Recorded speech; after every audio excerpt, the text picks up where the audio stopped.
right, it's time for tonight's Cavuto Clash.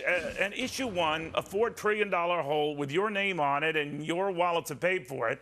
That is the total shortfall for state pensions all around the country. They're 4 trillion smackers in the red, and they're looking for your green.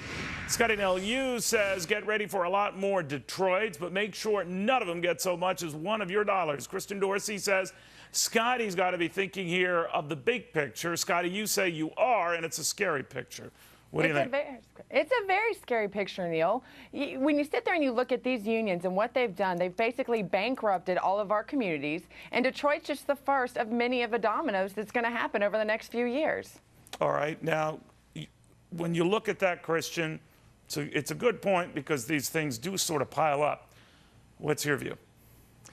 Well, Neil, first of all, Neil and Scottie, you look at the underfunding of pensions. It's not just something that you see in states with rates of unionization among public employees. You see it among all states. So really, unions have nothing to do with it. That's point number one. Point number two, the $4 trillion number is really a ridiculous number. It's not anywhere close to what the real pension shortfalls are. And thirdly, Neil, well, the reason that we've got... Well, it does look at unfunded liabilities as things stand now. You're right. I mean, it could bring in other factors that would be favorable and narrow that, but it is a big, big number just the same. Sure, it is a number, but, why do we have that number? It comes not just from the benefits that are afforded people. It comes from the fact that states have historically, in times good and bad, underfunded their annual pension obligations. It has nothing to do with what unions have exacted from states. It has a lot to do with how states have gone about funding their obligations.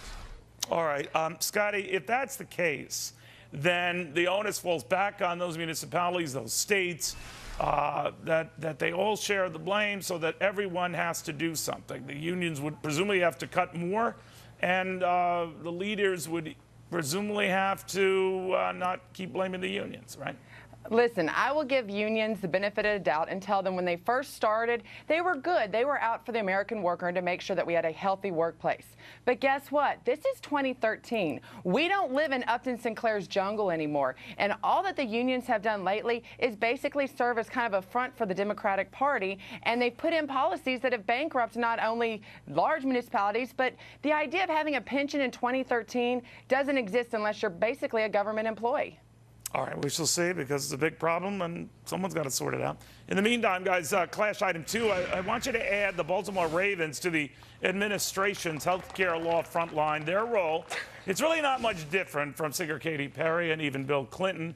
Katy Perry gets my vote, by the way. But to sell this turkey, that's what it's looking like. But is the law already royally plucked? Now, Scottie, I had to practice that, guys, so don't laugh here.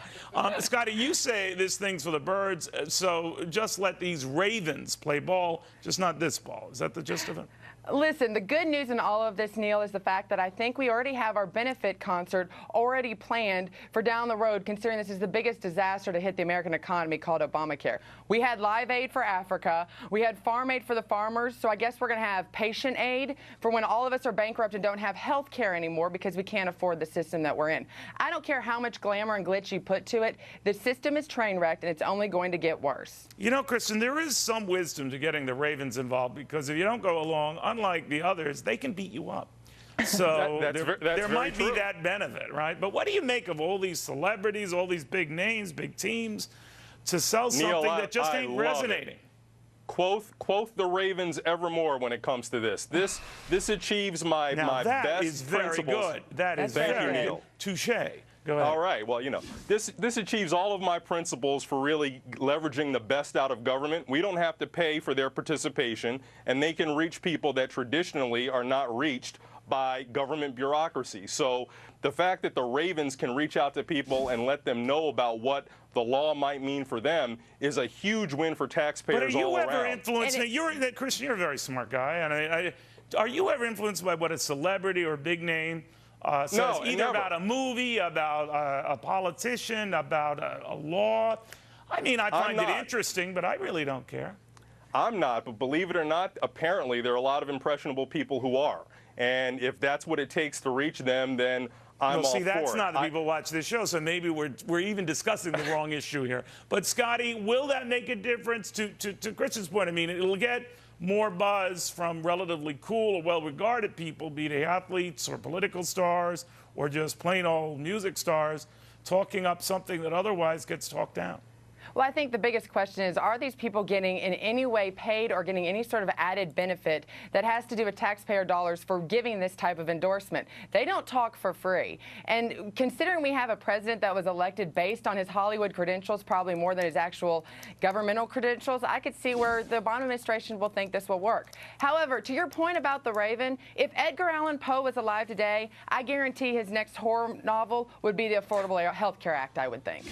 See, now you were talking about, but you were talking about Edgar Allan Poe when we were showing Katy Perry, so I go with Katy Perry. Guys, I want to thank you both very, very much.